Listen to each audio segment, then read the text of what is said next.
Bismillahirrahmanirrahim. Assalamualaikum warahmatullahi wabarakatuh. Nah, baik sahabat tani semua, dalam informasi video kali ini saya akan melanjutkan pada bagian part 2 proses penanaman semangka non biji yang sudah saya ulas pada video sebelumnya.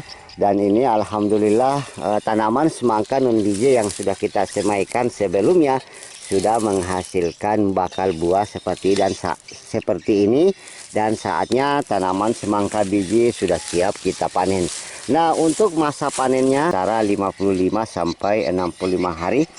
Nah, salah satu perbedaan semangka non biji dengan semangka pada umumnya, yaitu pada umumnya semangka non biji ini perlu dilakukan proses polinasi manual atau proses perkawinan silang antara semangka biji.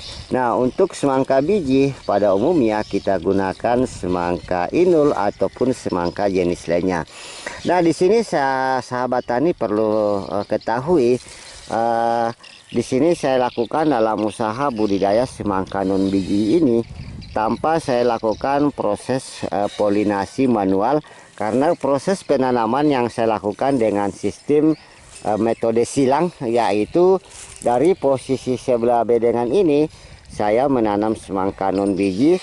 Nah, sementara yang ada di posisi sana itu kita menanam semangka biji, yang nanti secara otomatis tanaman semangka ini akan bertemu serbuk sarinya, dan selanjutnya hasil penyerbukan yang dilakukan oleh serangga itu secara otomatis akan dihasilkan dari semangka jantan biji itu akan menyerbukan semangka biji. Jadi tidak perlu sahabat tani melakukan penyerbukan manual sendiri, yang pada umumnya semangka non biji ini harus dilakukan penyerbukan secara manual ya.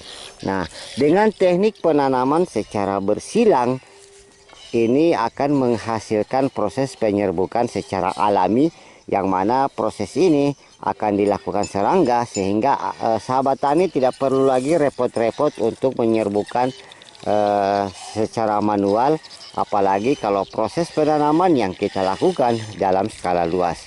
Nah, ini sudah terbukti kami lakukan ya sahabat tani dalam usaha budidaya semangka non biji ini, karena kita ketahui semangka non biji ini mempunyai bunga jantan yang sifatnya steril atau mandul, sehingga apabila tidak terjadi penyerbukan dengan semangka biji itu tidak akan menghasilkan bakal-bakal buah seperti ini.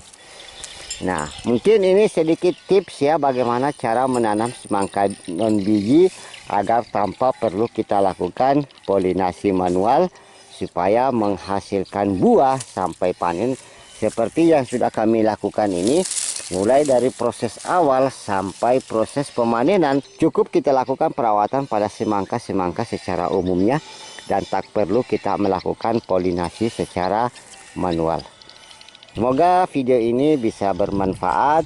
Kalau ada yang belum jelas dari informasi yang kami sampaikan belum jelas, silakan berkomentar di video atau hubungi call center kami di bawah ini. Oke, saya akan lakukan dulu proses pemanenan. Bismillahirrahmanirrahim.